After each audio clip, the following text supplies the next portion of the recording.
और इसी के साथ अब आपके सामने प्रेजेंट है हमारी तरफ से एक बहुत ही खूबसूरत शरीर का सिस्टम, जो पूरी सृष्टि और पूरी कायनात को संचरित करने में सहयोग देता है। इसीलिए खुश रहे, प्रसन्न रहे और नई नई चीजें सीखते रहे।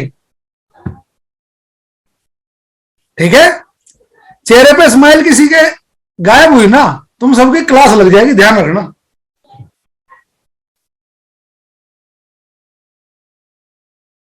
कर दे भाई शेयर।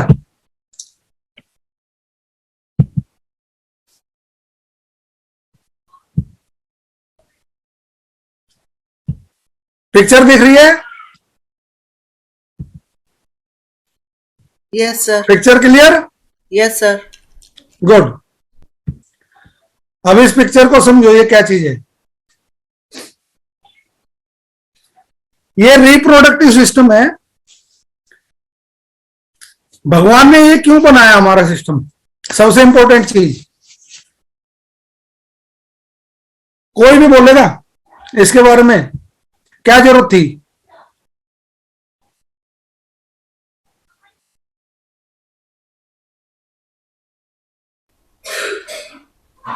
हाँ, अच्छा मैम सर क्या पूछा?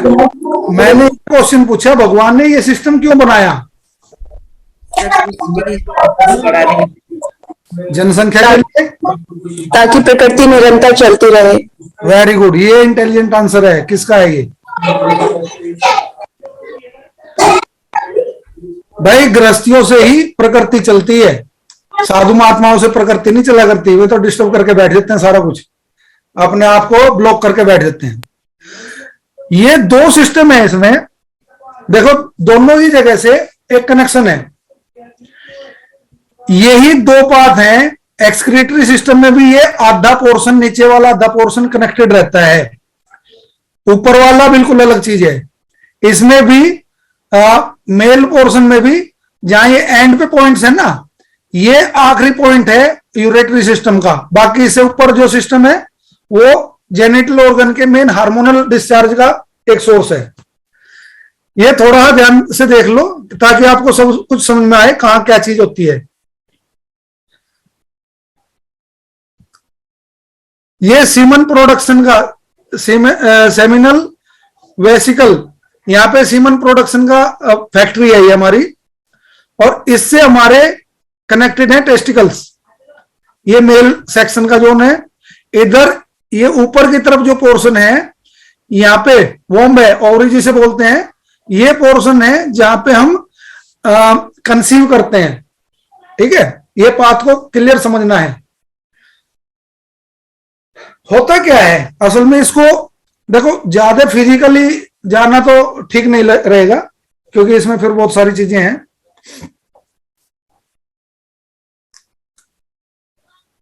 आफ्टर मैटिंग हम यहां से शुरू करेंगे। आफ्टर मैटिंग फीमेल्स के मेल के स्पर्म जो है आगे की तरफ बढ़ते जाते हैं, और ये अपोजिट डायरेक्शन में होते हैं। जो स्पर्म होता है एक कीड़े की तरह होता है जिसकी टेल बहुत लंबी होती है, और ओवरी के अंदर जो रोम होते हैं वो उल्टे डायरेक्शन में होते हैं। बेचारा स्पर्म है ना, अंदर तक संघर्ष करता हुआ पहुंचता है बड़ी मुश्किल से, करोड़ों में निकलते हैं, केवल एक कोई सही जगह तक पहुंच पाता है। बाकी सब ज्यादातर है ना, इसी वजह से कंसीव नहीं कर पाती फीमेल्स। ठीक है, क्योंकि एक आधा ही कोई स्पर्म अंदर तक पहुंच पाता है। स्पोर्ट्स वुमेन जो होती हैं उनकी ये पोर्शन है ना थोड़ा टाइट रहता है, कंजेशन रहता है, स्ट्रॉन्ग रहता है, तो वहां पे स्पर्म पहुंच ही नहीं पाता है। स्पोर्ट्स वुमेन ज्यादातर कंसीव नहीं कर पाती। जैसे फुटबॉल प्लेयर है, रेसलर होगी, वेट लिफ्टर होंगी, उनका ये पोर्शन बंद रहता है, बाद में प्रेगनेंसी कंसीव करना मुश्किल हो जाता है उनके लिए। ठीक है, क्लियर दैट? जब ये स्पर्म यहां से आगे बढ़ता है, ये रास्ता पास करना है इसे, और कई बार ये यहां तक भी नहीं पहुंच पाता, ओवरी तक भी नहीं पहुंच पाता, ये रास्ते में कहीं अटक जाता है और यहीं पे डेड हो जाता है। अब इसमें दो चीजें हैं। एक आपका फीमेल्स में मेंसेस का जो साइकिल है वो बहुत कुछ मायने रखता है। इसके दो सेक्शंस हैं, एक है प्री और दूसरा है पोस्ट।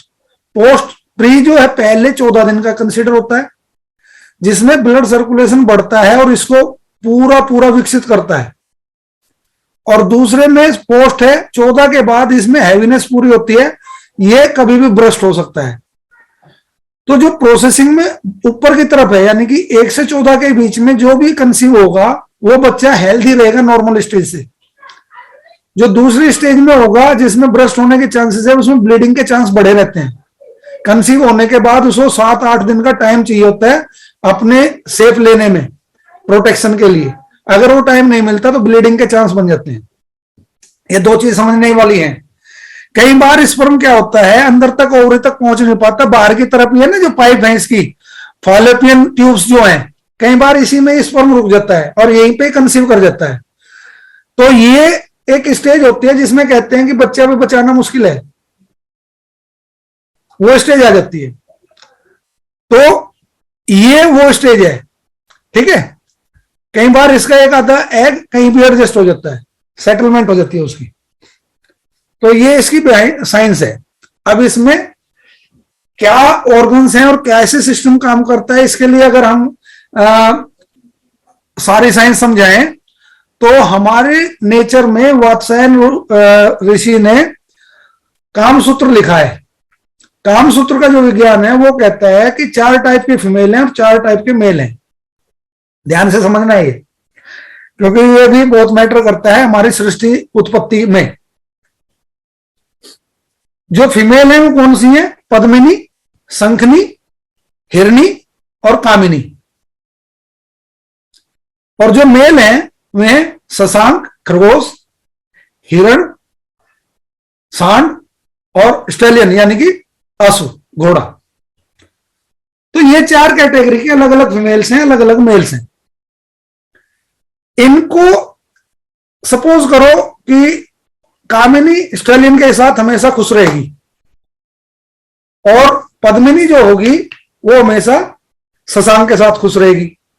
तो ये कॉम्बिनेशन है। पहले इसीलिए मैच मिलाते थे, जन्म पत्री मिलाते थे, मैचिंग भी करते थे। लेकिन बाद में स्टेज बदलती गई। आजकल मोहवश लोग इधर उधर शादी करते हैं और बाद में अपनी लाइफ को भी डिस्टर्ब करते हैं, क्योंकि वो कॉम्बिनेशन एक परफेक्ट मैच नहीं हो पाता। Are you getting me? तो ये मैच नहीं हो पाता तो घर टूटते हैं इसकी वजह से। क्यों? देखो भाई, गृहस्थी में अगर ये हमारे अंग है तो इनका इस्तेमाल भी होगा, घर गृहस्थी के वृद्धि के लिए भी काम होगा। तो कॉम्बिनेशन ठीक ना होने से, मैच ठीक ना होने की वजह से बहुत सारी प्रॉब्लम्स खड़ी हो जाती हैं। कैसे इसको मैनेज करना है ये समझना इसलिए जरूरी है कि गृहस्थी वालों को अगर ये नहीं समझ में आता तो जिंदगी डिस्टर्ब रहती है। फॉर एग्जाम्पल, स्टैलियन यानी कि हॉर्स कैटेगरी का जो इंसान है उसकी शादी पद्मिनी से हो गई। अब क्या होगा? किसको झेलना पड़ेगा? वो झेलना पड़ेगा पद्मिनी को। और अगर शशांक की शादी हो गई कामनी के साथ तो उसके साथ क्या स्टेज होगी? कई बार देखा होगा ना, बहुत हट्टी कट्टी मजबूत लेडी होती है और साथ में हल्का सा एक पुरुष होता है, तो वो भी जीवन को डिस्टर्ब कर देता है। बशर्ते कि इसकी साइंस को ठीक ढंग से समझा जाए कि कैसे मैटिंग करनी है और कैसे गृहस्थी बढ़ानी है। इसमें नहीं तो कोऑर्डिनेशन ना बने तो बहुत बड़ी दिक्कत आती है।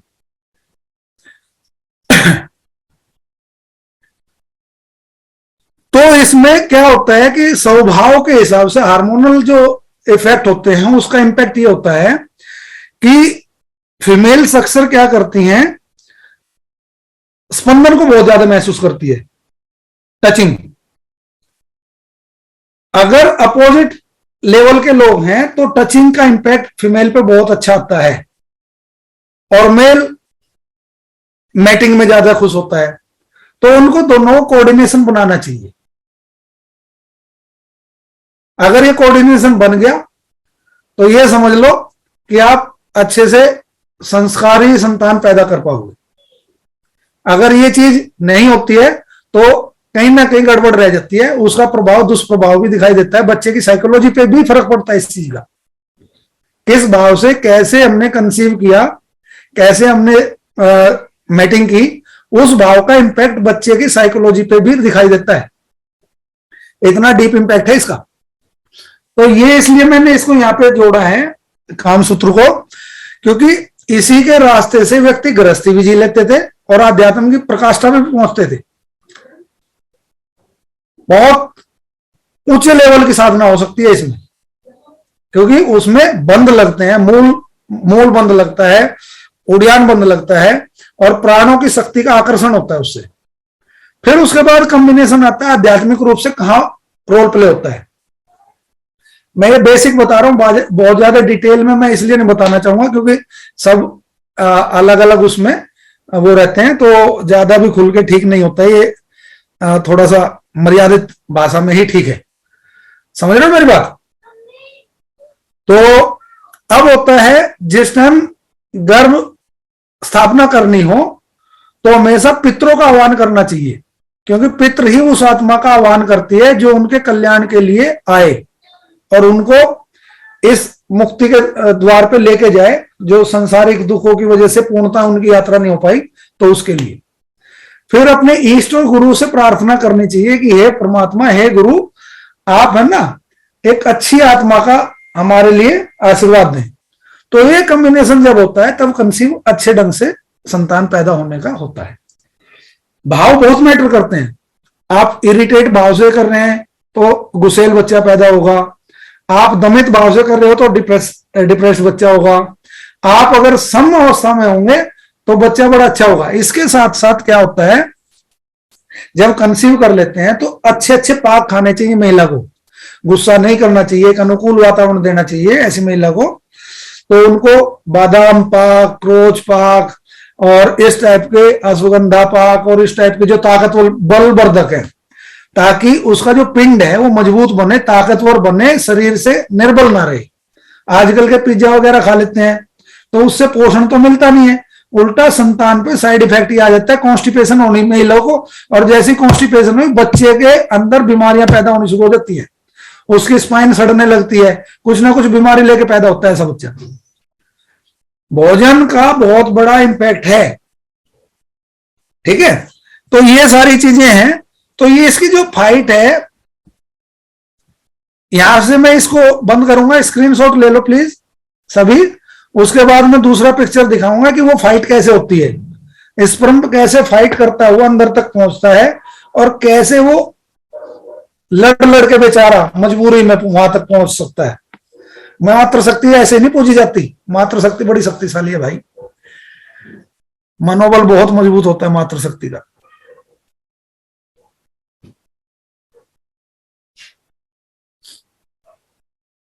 ले लिया सभी ने पिक्चर शॉट, छोड़ दूं? ये पिक्चर देख रही है,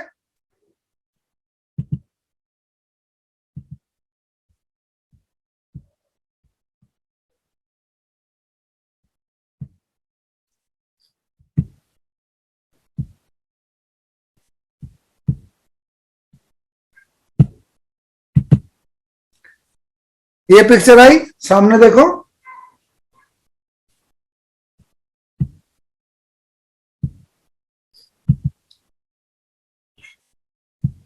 अब इस पिक्चर को ध्यान से देखो, मेरा कर्सर दिख रहा है मूव करता हुआ।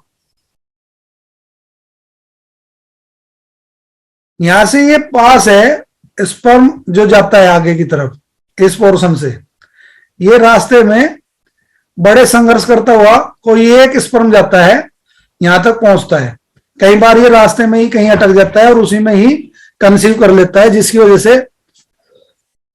वजह से वो एक अलग टाइप से वो होती है, वो कंसीव ना कर पाने की वजह से या बाहर की तरफ से बच्चा गिरने की संभावना रहती है और मैनेज नहीं हो पाता, या फिर वो टाइम से पहले पैदा होता है, ठीक है। इसमें अलग अलग आपको सेल दिखाई दे रहे होंगे, जर्नी ऑफ कैसे एग होता है, कैसे होता है। और ये जो है यहां पे देखो छोटे छोटे कीड़े से दिखाई दे रहे हैं, ये इतने सारे यहां तक पहुंच भी गए तो इसमें से केवल एक ही अंदर प्रवेश कर पाएगा, केवल एक। और इसकी टेल जैसे ही इसमें आएगा न्यूक्लियस एग में तो इसकी टेल भी यहीं टूट के रह जाएगी, केवल अगला जो पोर्शन है ये हुड यहां तक पहुंचेगा जो इसके साथ अटैच होगा। इसके साथ अटैच होने के बाद यहां पे कंसीव होता है, पूरा पाथ यहां पे कंसीव होता है और 7 दिन इसको एक्शन मोड में आने में लगते हैं। इसका सेल बनता है जब वोम बनता है, जब हमारा क्या बोलते हैं बच्चे की अब आकृति बननी शुरू हो जाएगी, 7 दिन के बाद वो पोजीशन आती है। और इसी के बाद इसे कनेक्शन हो जाता है फिर हमारी आंतरनली से, यानी कि किससे, नाभि से। नाभि से कनेक्टेड हो जाता है, उसी से फिर ऑक्सीजन, उससे ब्लड, उससे सारी चीजें मिलनी शुरू हो जाती है, न्यूट्रिशन वैल्यू मिल जाती है, सारे कनेक्शन जुड़ जाते हैं फिर से। इस साइंस को अच्छे से देख लो, ये काम आएगा आपके।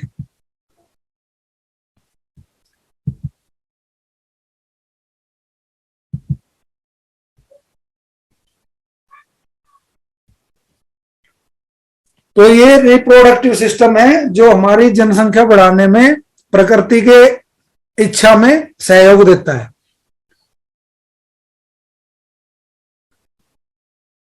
इसकी पिक्चर ले लो आप लोग, ले ली, बंद कर दूं? हाँ जी, कोई क्वेश्चन यहां तक? देखो अब सभी मैच्योर स्टेज पे हैं, सभी बड़े हैं, अब बच्चा तो कोई है नहीं, तो विज्ञान को सही सही समझना चाहिए। ये हंसी मजाक वाला टॉपिक नहीं है, बड़ा गंभीर टॉपिक है। प्रकृति का जिसका सीधा संयोग होता हो तो ऐसी स्थिति में तो वैसे ही एक दिव्य उसमें रहना चाहिए, ठीक है। तो इसे नेगेटिविटी में नहीं लेना कभी भी, ये पॉजिटिव ही होना चाहिए। तो पहले योगी लोग क्या करते थे वो आजकल के लोगों की तरह काम वासना में लिप्त नहीं होते थे। पहले योगी लोग केवल संतान उत्पत्ति के लिए एक बार ही मीटिंग करते थे, केवल एक बार पूरी लाइफ में, दोबारा उसके बाद वो नहीं करते थे। जो थोड़ा सा दूसरे वो है चांस हो गया कि संतान दोबारा चाहिए, तो 2 संतान चाहिए तो दूसरी बार कर लिया, उसके बाद नहीं। फिर कुछ गृहस्थियों का नियम होता था कि भाई कब करना है, तो वो फिक्स करते थे 3 महीने बाद, 4 महीने बाद। वो इसीलिए पहले घर और घेर अलग होते थे। घर और घेर समझते हो?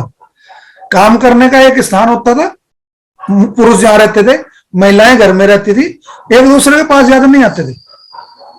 उसका कारण था ज्यादा नजदीक आने से स्त्री और पुरुष के शरीर उत्तेजित रहता है, हार्मोन ऐसे हैं दोनों की, तो उसमें वो ज्वलंतता रहती है जिसकी वजह से संवेदनाएं कम हो जाती हैं बाद में, और वही हमें इंपोर्टेंसी की तरफ भी ले जाता है। तो कभी कभी के संयोग से पौरस्तव भी और स्त्रीत्व भी सुरक्षित रहता है। देखो ये वो साइकोलॉजी बता रहा हूं जो आगे जिंदगी भर बच्चों को पता चल जाए तो बहुत काम आएगी, और बड़ों को पता चल जाए तो जीवन भर बीमार नहीं होंगे। क्योंकि यहां पे ब्रह्मचर्य प्रतिष्ठायाम वीर्य लाभा, जो वीर्य लाभ होता है वो पौरस्तव को देता है और उस शरीर की इम्यून सिस्टम को बड़ा बलवर्धक करता है, इंटरनली बहुत स्ट्रांग होता है, बीमारियां नहीं पैदा होती उसके अंदर। ऐसे ही इसमें आपका फीमेल्स का जो है ये हर 28 दिन का एक साइकिल है, वो थोड़ा बहुत ऊपर नीचे हो जाता है, तो उनको भी पवित्रता का ध्यान रखना होता है। उससे मनोबल बढ़ा रहता है, कमजोर नहीं होता। जो ज्यादा कामवर्ती में रहता है उसमें बहुत सारे मानसिक डिसऑर्डर पैदा होने की संभावनाएं रहती है, क्योंकि नर्वस सिस्टम इंपैक्ट करता है, इससे ब्रेन सुकड़ता है, ब्रेन में गर्मी चढ़ती है, जिसकी वजह डिसीजन लेने की क्षमता कम हो जाती है। इसीलिए बच्चों को प्रॉपर एजुकेशन, प्रॉपर एनवायरनमेंट देना चाहिए। कंसीव करने के विधान है डेट्स के हिसाब से, चंद्रमा के हिसाब से, महीने के हिसाब से, डेट के हिसाब से भी कंसीव किया जाता है कि भाई पहले 4-5 दिन तक तो दूर ही रहनी है। अगर ऐसी कंडीशन में गलती से किसी ने कंसीव कर भी लिया तो वो बच्चा डिफॉर्मिटी के साथ आएगा। क्यों? अभी तो ब्लीडिंग चल रही है, ब्लीडिंग चल रही है तो कंसीव हो रहा है, उसमें कुछ पोर्शन उसका भी टूट के आएगा, तो वहां किसी का सिर छोटा, किसी का बड़ा, कुछ ऐसी चीजें होती है ना बहुत सारी, तो वो ऐसी स्टेज पे ज्यादातर होता है। तो ये वो चीजें हैं जो आगे समझनी है सबको, आगे के लिए। जिन्होंने अपना संयोग कर लिया उसका तो काम हो गया, लेकिन बच्चे अभी बड़े भी हो रहे हैं, उन्हें घर भी चलाना है, तो उनको भी समझ में आनी चाहिए चीज। तो जैसे इवन डेट्स होती है ना, छठ हो गई, अष्टमी हो गई, दसवीं हो गई, द्वादशी हो गई, ये एक वर्ग है जो पुरुष वर्ग को देता है, और जो ऑड नंबर्स हैं वो फीमेल वर्ग को देते हैं। और ये केवल महिला के साइकिल के हिसाब से, और ये महिलाओं का साइकिल जो है चंद्रमा के साथ जुड़ा हुआ है। देखो कनेक्शन है इसका, टाइम का, डेट्स का, पीरियड का एक कनेक्शन है सब कुछ। तो एक भी चीज इग्नोर करने लायक नहीं है। इतना वैज्ञानिक तथ्य है ये जो हमेशा काम आते हैं। इसमें और कुछ पूछना है? कोई क्वेश्चन हो पूछो, अच्छे से पूछो, स्वस्थता के साथ, क्योंकि मैच्योर लोगों को डिस्कस करने में कोई दिक्कत नहीं होती।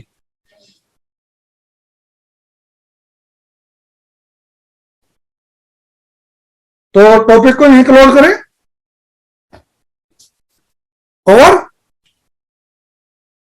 चलिए, तो क्लोज हो गया टॉपिक। तो हम आंखें बंद करते हैं, दोनों हाथों को जोड़ते हैं, सभी कमर गर्दन सीधी करें।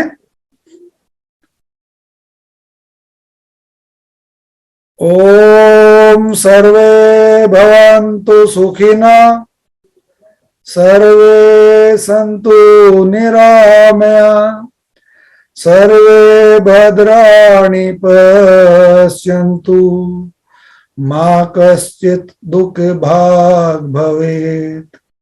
ओम शांति शांति शांतिरे भवतु शांति। दोनों हाथों के तेलियों को आपस में रख लें, आंखों पर धारण करें, धीरे से हाथों की हथेली देखते हुए आंखें खोलें।